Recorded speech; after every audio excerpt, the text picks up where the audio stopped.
The heat wave gripping most of the Midwest for the past 2 weeks added more misery on Saturday. I'd rather much have it 20 below zero than, 102 degrees, because 102 just drains you.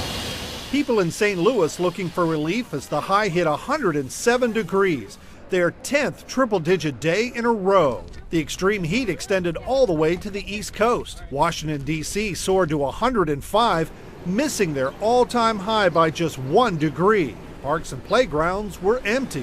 Experts issued warnings about life-threatening effects from the heat, now blamed for at least 60 deaths nationwide.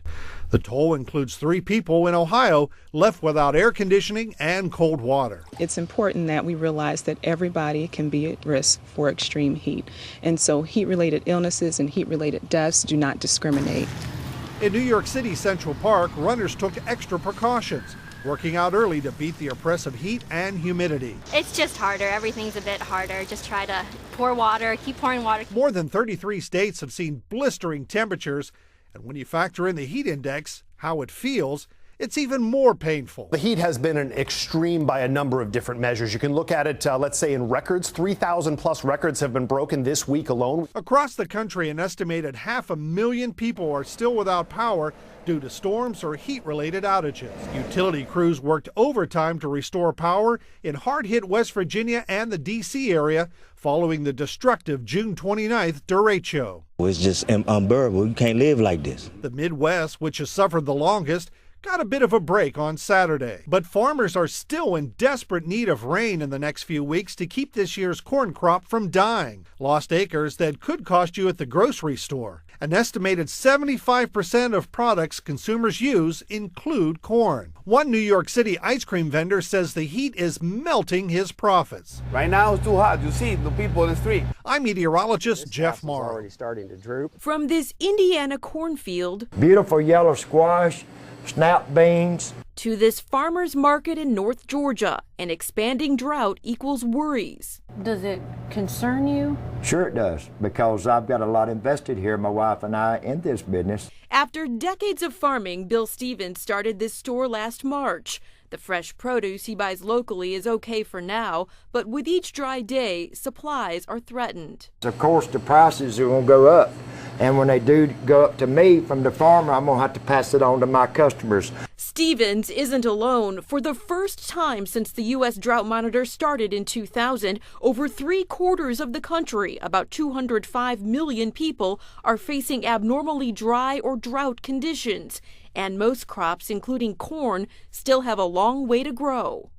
The drought is going to have a direct impact on all of our wallets as we move towards the end of this year and into next year. And that's because it's impacting the yield of the corn crop. And corn is used in just about everything. Everything from sugar and fuel to cattle feed and soda. The USDA expects food prices to rise as much as 3.5% by late this year into 2013. And while Stevens is bracing for this drought, he's still dealing with the impacts of last year's. These bags of peanuts are running scarce. Drought cost peanut farmers 3 times as much to produce a less than normal yield last year. Prices went up on Valencia dry peanuts, if you can find them, from $68 a bushel to $110. But Stevens fears the worst is still months away. Do you have any food reserves in your home right now? How long could you provide food for your family if the food supply was cut off? A month? A week? 3 days? Wouldn't you feel better if you had the necessary reserves? Have you ever noticed that the more advanced we get, the less prepared we are?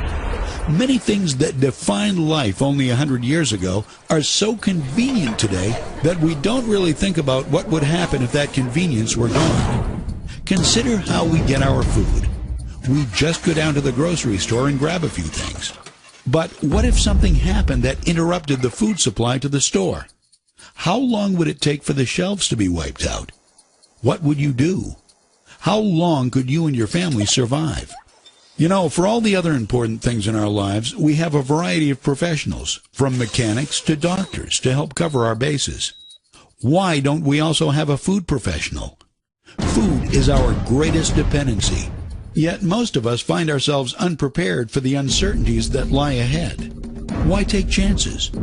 Why not do something about it? You've already taken the first step. Keep moving forward with this tour, even show you how to get your food for free.